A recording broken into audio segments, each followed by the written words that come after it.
वंदे मातरम। आज हम लोग जिसका बर्थडे सेलिब्रेट कर रहे हैं या जिसका जन्मदिन सेलिब्रेट कर रहे हैं, हम लोग आज उसके बारे में, उसकी वीर गाथा और उनकी रहस्यमयी मृत्यु के बारे में समझेंगे। क्या सच मायने में उसकी जो मृत्यु हुई है वह अभी तक रहस्यमयी है या नहीं है, उन सभी बातों का क्लियरेंस हम लोग इसी वीडियो के माध्यम से करेंगे। आइए देखिए, हम लोग जानने वाले हैं सुभाष चंद्र बोस के बारे में। सुभाष चंद्र बोस का जन्म 23 जनवरी 1897 ईस्वी में उड़ीसा के कटक में हुआ था। उड़ीसा के कटक में इनका जन्म हुआ। इनका पिता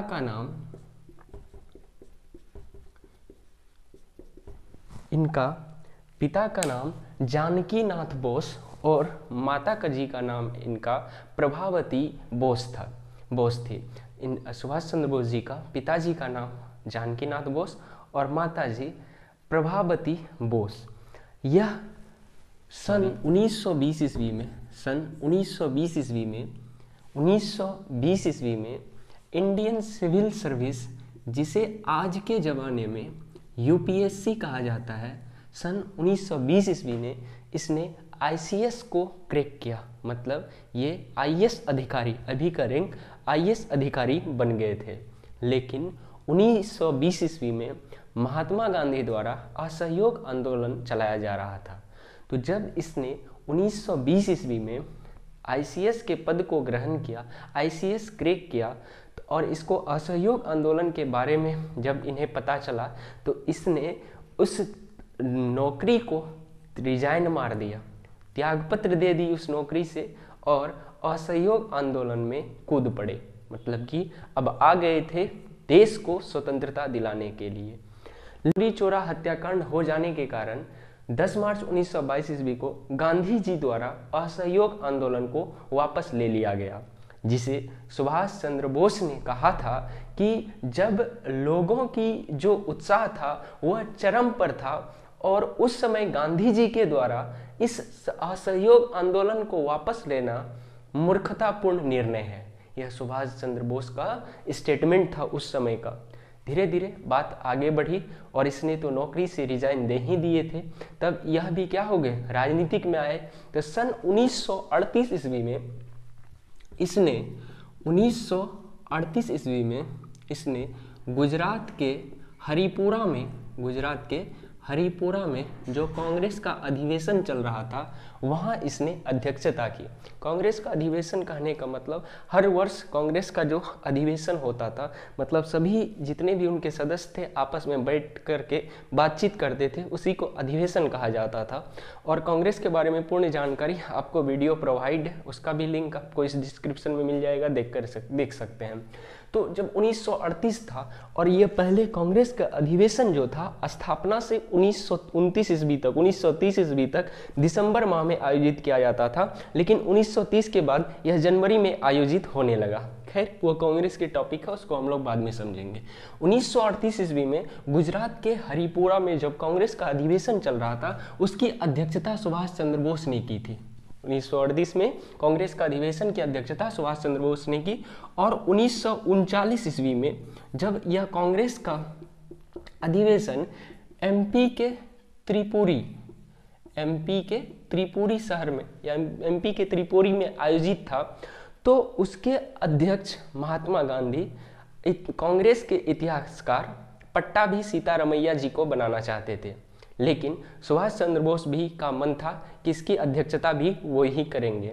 तो बात बनी नहीं, तो बताया गया कि मतदान के सहायता से हम लोग अध्यक्ष को चुनेंगे। मतदान हुआ, उसमें सुभाष चंद्र बोस जी को अध्यक्ष चुन लिया गया।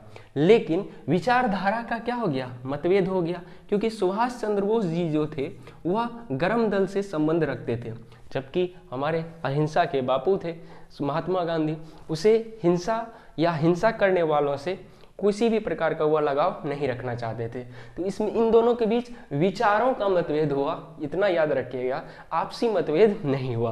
तो जब विचारों का मतभेद हो गया तो इसने क्या की, इससे रिजाइन दे दिया। क्या कर दिया, रिजाइन कर दिया।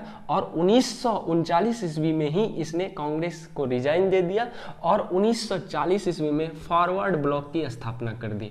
1940 ईस्वी में इसने फॉरवर्ड ब्लॉक की स्थापना कर दी और 1940 में ही इसने एक भाषण दिया था। वह भाषण के कुछ लाइन हम आपको बताते हैं, सुनिएगा कि आखिरकार वह सुभाष चंद्र बोस जी की जो बोलने की शक्ति थी, वह लोगों को एकत्रित करने की शक्ति थी, वह कितना मज़ेदार है।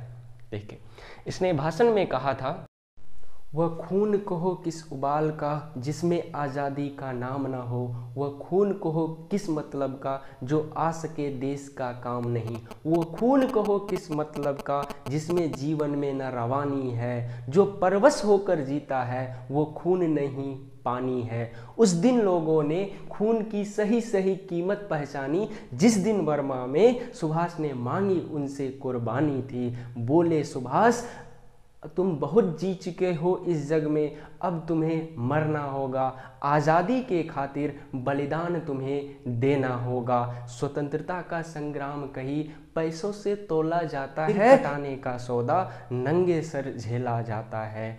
बोले सुभाष, वो आगे आए जिसमें भारतीय गुण हो, वह आगे आए जिसमें भारतीय खून हो, वह आगे आए जो खुद को हिंदुस्तानी कहता हो, वह आगे आए जो इस पर हस्ताक्षर करता हो। मैं कफन बढ़ाता हूँ, वो आगे आए जो इसे सहर्ष स्वीकार करता हो।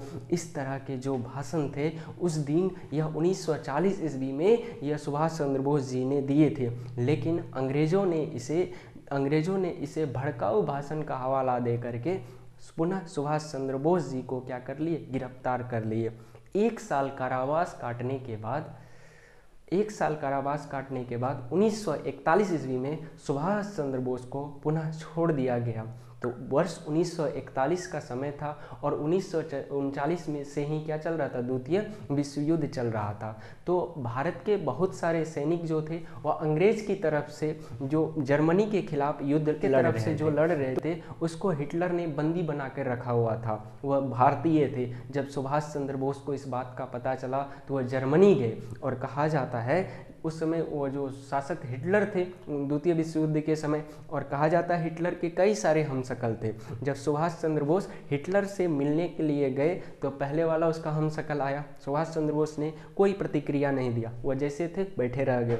दूसरा आया, फिर वह कोई प्रतिक्रिया नहीं दे। इस प्रकार से उसके कई सारे हमशक्ल आए और इस बात को जो हिटलर थे, ओरिजिनल हिटलर, वह कैमरे के माध्यम से रूम में बैठ करके देखते थे। तो फिर जब हिटलर जो थे वह ओरिजिनल वाले आए तो सुभाष चंद्र बोस खुद खड़े हो करके उनसे बोले, hello I am Subhash Chandra Bose. जो भी उसका वक्तव्य था उसने अपना रखा और हिटलर ने कहा कि बताइए आपने हमें कैसे पहचाना। इससे पहले हमारे कई हमशक्ल आए और वो कोई नहीं पहचान सकते हैं, क्योंकि आसपास के जितने गार्ड थे जब भी हिटलर का हमशक्ल आता था वो भी सलाम साहब कर देते थे, लेकिन सुभाष चंद्र बोस खड़े भी नहीं होते थे। तो उसने पूछा आखिर हमको आप कैसे पहचाने। तो सुभाष चंद्र बोस जी ने बताया कि सोने की जो परख होती है वह सोनार को होती है, लोहार को नहीं। तो इस बात से वह हिटलर भी प्रभावित हुए और हिटलर को जब ये बात बताए कि देखिए हमारे भारतीय जो हैं वह आपके द्वारा बंदी बनाए गए हैं, तो उसने बताया अरे वो हमारे दुश्मन हैं, वो हम पे वार करने आए और आप बोलते हैं वो भारतीय है, बंदी बनाए, अंग्रेज की तरफ से वो लड़ता है। तो सुभाष चंद्र बोस जी बताए उसको कि आप हमको उनसे मिलवाइए और वह अंग्रेज के खिलाफ भारत में जाकर के लड़ेगा। अगर वह अंग्रेज के खिलाफ भारत में जाकर के लड़ेगा तो अंग्रेज वहाँ कमज़ोर होंगे, अगर अंग्रेज कमज़ोर होंगे तो आपको फ़ायदा होगा। तो वह बोले बात ठीक ठाक है, उससे मिलवाए और जहाँ तक हर संभव प्रयास किए और उन लोगों को जिसको यह बंदी बनाकर रखे हुए थे हिटलर, तो उसने कहा कि देखिए आपका जो सैनिक है वो लड़ने के लिए अभी तैयार नहीं है, इसे वेल ट्रेनिंग की ज़रूरत है। और अच्छे और जो नेताजी सुभाष चंद्र बोस जी थे यह तो अच्छे क्या थे, लीडर थे ही, क्योंकि जो सेना का सेनाध्यक्ष होता है वह बहुत ही हाई कैटेगरी मतलब बहुत ही उच्च मनोबल का होना चाहिए, क्योंकि सेना के मनोबल को वही जागृत रख सकता है।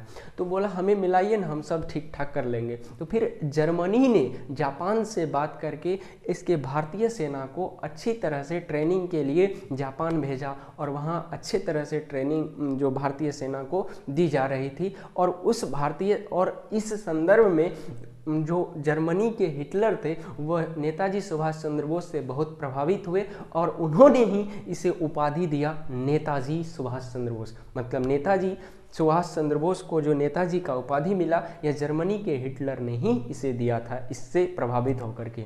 तो कैप्टन मोहन सिंह थे जिसकी ही उपज थी कि यह आज़ाद हिंद फौज के गठन किया जाए। तो रास बिहारी बोस जी ने उस पर मनन किया और आज़ाद हिंद फौज की क्या किया गया, गठन किया गया था। तो आज़ाद हिंद फौज का गठन किया गया था, लेकिन 4 जुलाई 1943 ईस्वी को इसका कमान सुभाष चंद्र बोस को दे दिया गया। तो जब यह वहाँ से सैनिक को छुड़ा करके लाए तो इन सभी सैनिक को सिंगापुर में जो सुभाष चंद्र बोस जी थे सबको आज़ाद हिंद फौज में शामिल कर लिए और वही आज़ाद हिंद फौज में शामिल कर लिए। और टोक्यो रेडियो से इसने प्रसारण किया था कि अंग्रेज जो है अपने मन से कभी भी उस भारत को छोड़कर नहीं जाने वाले हैं, उसे यहाँ से भगाना होगा। और वही टोक्यो रेडियो प्रसारण से इसने महात्मा गांधी को राष्ट्रपिता कह करके संबोधित किए थे। और फिर बात चल रही थी 1943 ईस्वी में, और इसी समय 21 अक्टूबर 1943 ईस्वी को इसने आज़ाद हिंद सरकार की भी स्थापना की थी। 21 अक्टूबर 1943 ईस्वी को बात चल रही थी, लेकिन हम भारत के भाग्य में कुछ और ही लिखा हुआ था।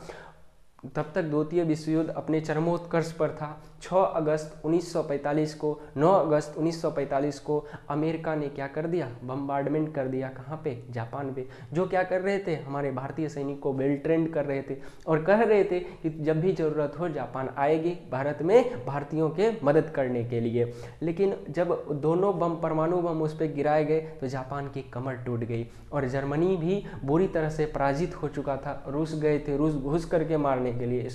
ये तो हिटलर और वो मनबड़ था, इतना मनबड़ तो देख कोई खैर बात ही नहीं। तो वो रूस घुस करके रूस को मारने गए थे, वो मार दिया ठंडा सैनिकों को।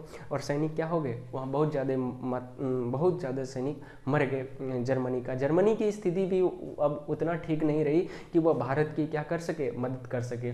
जब यह खबर लेकर के सुभाष चंद्र बोस 18 अगस्त 1945 ईस्वी को स्वदेश लौट रहे थे तो ताइवान के समीप इसका जो प्लेन था वह क्रैश हो गया, दुर्घटनाग्रस्त हो गया। और 18 अगस्त 1945 ईस्वी को हम अपने महान वीर सपूत को खो दिए। अगर सुभाष चंद्र बोस जी कुछ और दिन जिंदा रह जाते तो निश्चित ही हमें आज़ादी 1947 से पहले ही मिल जाती, क्योंकि उस तरह का माहौल बन चुका था। लेकिन क्या कीजिएगा, जो किस्मत में लिखा हो, हमने महान वीर सपूत को उस दिन खो दिया।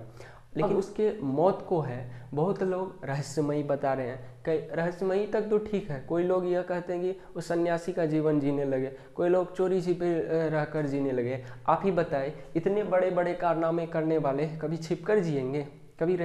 कभी सन्यासी तो बन सकते हैं, लेकिन छिपकर कोई जिएंगे नहीं, ये बात सत्य है। 22 अगस्त 1945 को जापान ने भी इसकी मृत्यु की खबर दी थी और उसको पुष्टि की थी।